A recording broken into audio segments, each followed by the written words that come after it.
Bonjour, voici la dernière vidéo sur les relations internombres. Pour les trouver ou savoir les interpréter, il faut se reporter à ma vidéo numéro 1 où j'explique pas mal de choses. Le 7 avec le 7, c'est une alliance fragile basée surtout sur les travaux intellectuels avec possibilité de surmenage. L'introversion trop importante se lie aux besoins de sécurité. La réflexion permet d'évoluer, ainsi que le dialogue, les livres et aussi la méditation. Le 7 avec 8, c'est un accord qui n'est pas de tout repos. L'équilibre énergétique est en dents de scie. Ces nombres allient la faible énergie physique du penseur, replié sur lui-même, à la puissance réalisatrice du combattant qui balaie les obstacles. Les relations intimes sont sujettes à des problèmes.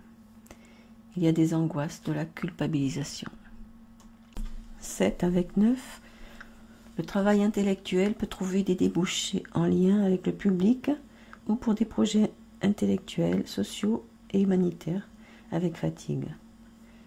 Partage d'idéaux élevés, le domaine matériel est favorisé, mais il existe des risques de souffrance intérieure dus à des échanges affectifs difficiles. 7 avec 11, c'est un accord fragilisé par le doute et un manque de sens des réalités dans le quotidien. Très favorable aux recherches, à la création, à la réflexion, à un niveau élevé. 7 avec 22, c'est un accord délicat. Il faut que le 7 accepte l'ouverture, le dialogue, pour que de grands projets concernant les domaines liés au bien collectif ou humanitaire puissent être réalisés. Il peut y avoir un décalage entre les idées et les aléas de leur mise en œuvre. L'équilibre énergétique n'est pas facile à maintenir. Le 8 avec 8 est une relation difficile d'une forte puissance qui a besoin d'être contrôlée pour ne pas devenir destructrice. Il y a trop de critiques, d'impulsivité, de provocation ou de tension. En affection, les rapports sont agressifs en général. Sur le plan financier, des problèmes sans doute. Et la santé a des hauts et bas. 8 avec 9, c'est un accord délicat, mais favorable quant aux finances et au matériel, ainsi que pour mener à bien des actions sociales ou politiques, ou encore des projets liés à l'étranger. Les relations affectives sont tendues à cause du manque de conciliation. Grands idéaux et recherche d'un pouvoir. 8 avec 11, c'est un des meilleurs accords, surtout sur le plan énergétique. La vie est bien remplie, passionnante, riche en émotions. De grands idéaux animent ce duo, avec un grand pouvoir de réalisation, avec le succès au bout. 8 avec 22, encore un très bon accord, proche du 8 avec le 11.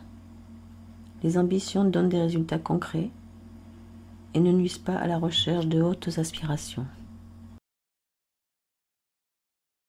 9 avec 9. Ici, c'est une relation très difficile, jalonnée d'épreuves, de sacrifices, de déceptions, de bouleversements sur le plan affectif. Dans le couple, la relation est tendue, il y a des fins douloureuses. Mais ceci peut être parfois évité si la vie se déroule à l'étranger.